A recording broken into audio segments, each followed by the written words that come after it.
Quiero compartir con ustedes algunas ideas, algunos aportes de la evaluación formativa que en los últimos 10 años se han producido como ideas que nos permitan repensar el campo de la evaluación y en particular el campo de la evaluación formativa. La idea que les voy a proponer es compartir 10 sugerencias prácticas que un director puede pensar en su escuela, tanto para trabajar con sus maestros como del mismo modo los maestros trabajando con sus alumnos. La primera sugerencia que quiero compartir de la retroalimentación es cuándo, cómo y de qué modo decimos lo que decimos.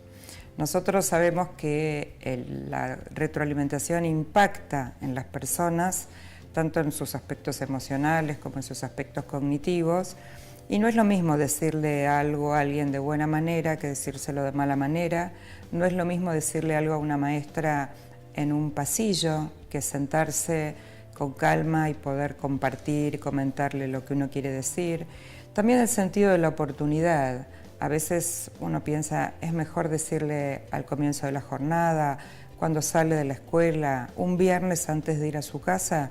Son todas ideas que nosotros deberíamos pensar cuando decidimos ofrecer retroalimentación a un docente o a un alumno. La segunda sugerencia tiene que ver con el clima en el cual uno piensa ofrecer retroalimentación y que si nosotros pensamos un espacio y un tiempo y un modo de vincularse y de comunicarse con los docentes y con los alumnos, tenemos que pensar que este clima sea de tranquilidad, un clima no punitivo, un clima en donde el error forme parte del proceso de aprendizaje.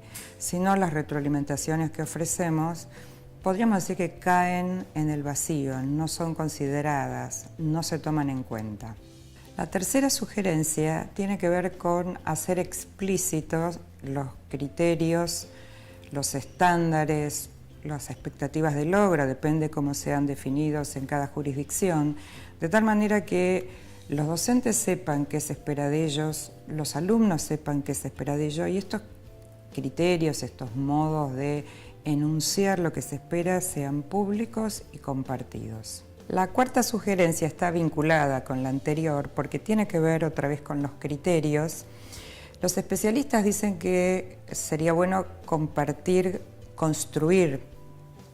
los criterios con los docentes en el caso de su desempeño y en el caso de los alumnos con respecto a sus aprendizajes, porque la verdad es que cuando uno va construyendo los criterios, va aprendiendo de aquello que está discutiendo, pensando, analizando. Por ejemplo, si les proponemos a los alumnos que aprendan qué es redactar o cómo se redacta un buen cuento, si nosotros discutimos con ellos primero qué es un buen cuento y qué no es un buen cuento, y lo hacemos con un ejercicio muy simple como traer muchos libros de cuentos y poner en una pila cuentos que creemos que son buenos y cuentos que creemos que son malos. Y preguntarle a los alumnos por qué están en la pila de buenos los cuentos buenos y por qué están en la pila de malos los cuentos malos. Y los alumnos empiezan a decir porque tiene imágenes, porque es corto, porque es largo, y uno va registrando estas ideas y con eso va construyendo criterios. ¿Cuál es la intención de compartir, construir, de hacer público los criterios? Que no solamente los utilice el docente para evaluar, sino que sean los propios alumnos que los puedan utilizar para autoevaluarse y también para evaluarse entre pares. Esta misma idea piénsenla para evaluar a los docentes, para que los docentes se autoevalúen y se evalúen entre pares. La quinta sugerencia tiene que ver con qué oportunidades ofrecemos nosotros desde la conducción para que los mismos docentes y los mismos alumnos identifiquen sus problemas, sus fortalezas, sus debilidades, en lugar de señalarlos siempre desde afuera. Parte del ejercicio de retroalimentación a veces es parafrasear lo que un alumno dice o lo que un maestro dice. Inmediatamente el alumno dice, no, pero no es eso lo que yo quería decir, por ejemplo. Y entonces no hace falta que uno le diga nada acerca de su debilidad o de su fortaleza, sino es el mismo alumno o es el mismo docente quien lo reconoce.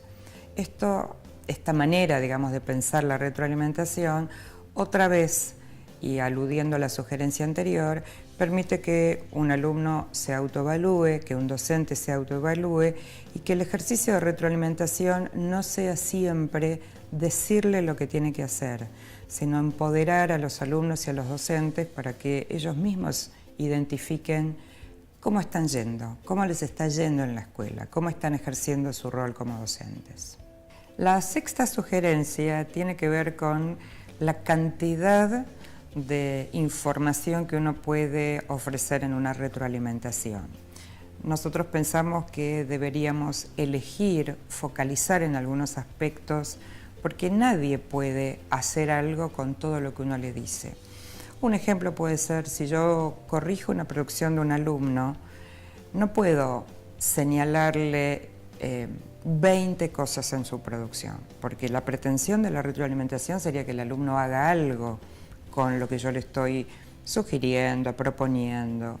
Y si recibe 20, es muy difícil operar con esas 20 sugerencias o propuestas. Entonces, la idea es que nosotros como directivos o como maestros podemos registrar mucha cantidad de información, pero al momento de pensar en la retroalimentación debemos focalizar en aquellos aspectos que sean más relevantes para mi grado, para mi institución, porque tiene que ver con el proyecto que estamos encarando este año, porque tiene que ver con los procesos de mejora que queremos considerar, y entonces eso nos ayuda a priorizar, a jerarquizar, a elegir algunos de estos aspectos y trabajar con esa retroalimentación.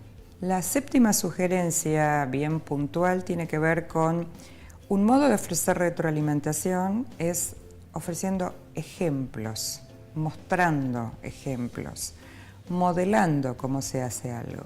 Nosotros tenemos siempre alguna historia de crítica a los modelos conductistas y entonces parece que mostrar o modelar no está bueno porque entonces el alumno o el docente no construye.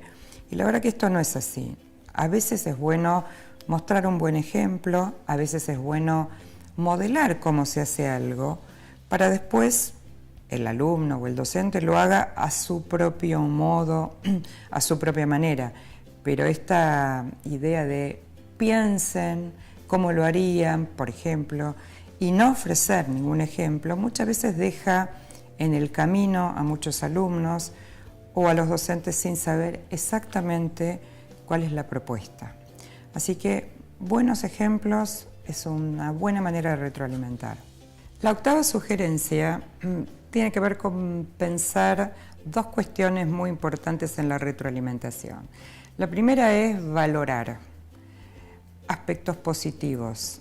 Todos los alumnos y todos los maestros hacen cosas bien.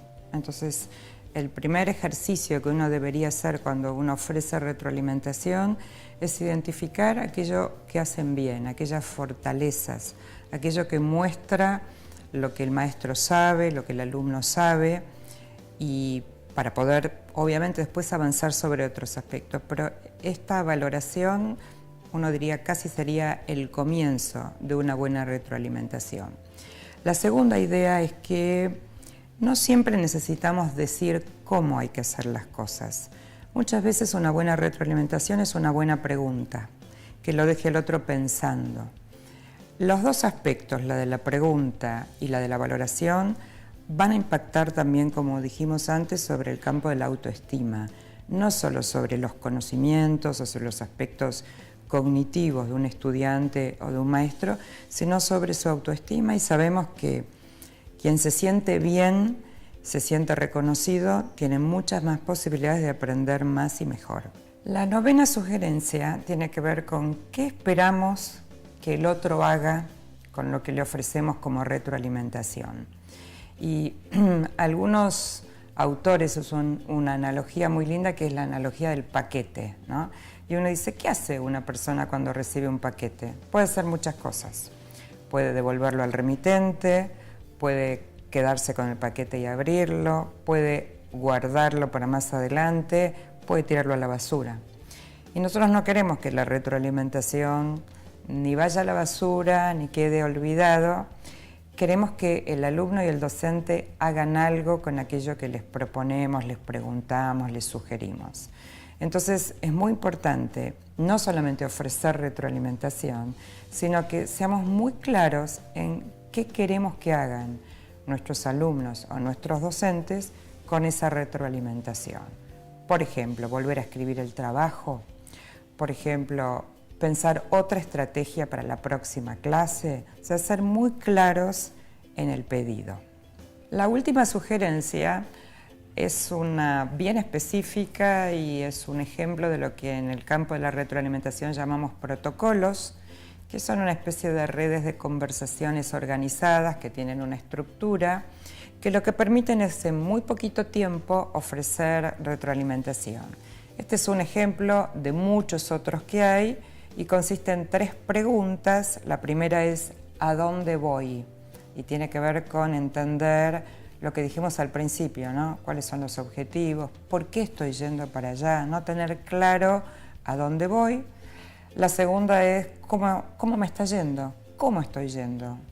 ¿Qué creo que está bien? ¿Creo que debería mejorar? ¿Qué recurso necesito? ¿Qué ayuda necesito? El tercer punto es ¿cómo sigo? Porque tenemos que pensar en el futuro, tenemos que pensar hasta aquí llegué, ¿qué más tengo por delante? ¿Hacia dónde voy? ¿Qué otros aprendizajes? Si nosotros pensamos que este modo de ofrecer retroalimentación es un buen camino porque estamos formando o queremos formar estudiantes autónomos, queremos formar docentes que cada vez sean más profesionales, capaces de tomar buenas decisiones y seguir, como siempre, aprendiendo. En educación no tenemos techo, el cielo, uno podría decir que es casi el horizonte hacia donde deberíamos trabajar cotidianamente, de manera conjunta, maestros, docentes, alumnos, padres y la sociedad en su conjunto.